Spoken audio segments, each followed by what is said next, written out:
Yang pertama yaitu apa itu ketahanan nasional. Ketahanan nasional merupakan kemampuan suatu negara untuk menghadapi berbagai ancaman, baik dari dalam maupun luar, serta menjaga kedaulatan, integritas, dan kesejahteraan masyarakat. Yang berikutnya yaitu dimensi ketahanan nasional. Pada dimensi ketahanan nasional ini terbagi menjadi 3 dimensi. Yang pertama yaitu dimensi pertahanan. Pada dimensi pertahanan ini berfokus pada upaya melindungi kedaulatan dan integritas teritorial dari ancaman militer. Dan yang kedua yaitu dimensi ekonomi. Dimensi ekonomi ini berhubungan dengan kemampuan negara untuk mencapai pertumbuhan yang berkelanjutan, ketahanan terhadap krisis, dan distribusi kesejahteraan yang merata. Dan yang ketiga yaitu dimensi sosial. Pada dimensi sosial ini menekankan pentingnya kohesi dan solidaritas di dalam masyarakat, serta penguatan nilai-nilai budaya yang memperkuat identitas nasional. Dan yang berikutnya yaitu tujuan ketahanan nasional. Tujuan dari ketahanan nasional ini yaitu untuk menciptakan ketahanan dan keberlanjutan dalam menghadapi tantangan global. Maksud dari tujuan ketahanan nasional itu yaitu untuk menjaga stabilitas dan keamanan negara agar mampu menghadapi berbagai tantangan.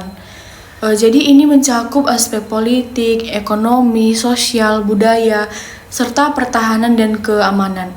Jadi tujuannya adalah agar negara tetap kokoh, berkelanjutan, dan dapat menyesuaikan diri dengan dinamika global yang terus berubah. Contohnya itu seperti krisis ekonomi, perubahan iklim, atau ancaman keamanan. Perkenalkan, saya Putri Sola Graciana Baban. Di sini saya akan menjelaskan tentang ancaman dan peran pemerintah. Ancaman militer mencakup agresi dari negara lain, konflik bersenjata, atau mungkin tindakan teroris yang dapat mengganggu keamanan dan stabilitas.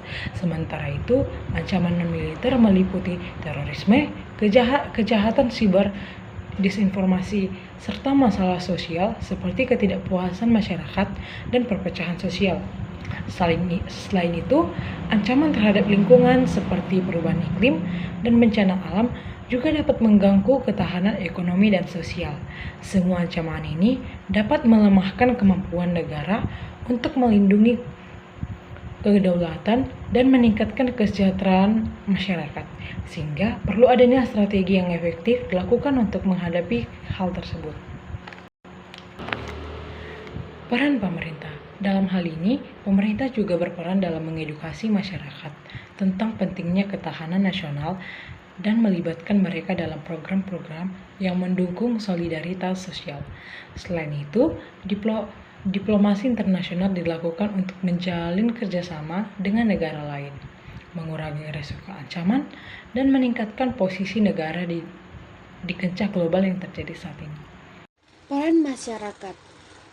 Masyarakat dapat berkontribusi melalui partisipasi aktif dengan mengikuti program-program pendidikan yang dapat meningkatkan kesadaran mereka akan pentingnya ketahanan, serta keterlibatan dalam kegiatan sosial yang memperkuat solidaritas mereka. Selain itu, masyarakat juga berperan dalam melaporkan potensi-potensi atau ancaman-ancaman dan mendukung kebijakan pemerintah melalui dialog konstruktif. Dengan membangun rasa tanggung jawab kolektif, masyarakat dapat membantu menciptakan lingkungan yang lebih aman dan harmonis, sehingga nantinya akan memperkuat ketahanan nasional secara keseluruhan. Tantangan dalam menjaga ketahanan nasional tidak terlepas dari tantangan yang akan dihadapi. Salah satu tantangan utama adalah ancaman dari luar, seperti konflik geopolitik, terorisme internasional, dan perubahan iklim yang dapat mempengaruhi stabilitas ekonomi dan sosial. Selain itu juga, dampak globalisasi membawa perubahan budaya asing yang dapat mengikis nilai-nilai lokal dan identitas nasional. Teknologi, terutama dalam bentuk cyber threats, menambah lapisan risiko baru yang harus dihadapi untuk menghadapi tantangan ini. dibutuhkan sinergi antara pemerintah, masyarakat, dan sektor swasta agar ketahanan nasional dapat terjaga dan berkembang. Upaya meningkatkan ketahanan nasional. Pertama, pendidikan dan pelatihan harus diperkuat untuk meningkatkan kesadaran masyarakat tentang pentingnya ketahanan nasional dan keterlibatan dalam pertahanan negara. Kedua, kerjasama internasional harus ditingkatkan untuk berbagi informasi teknologi sumber daya dalam menghadapi ancaman global. Dan yang ketiga, pembangunan ekonomi berkelanjutan harus diutamakan agar masyarakat memiliki kesejahteraan yang merata, mengurangi potensi konflik.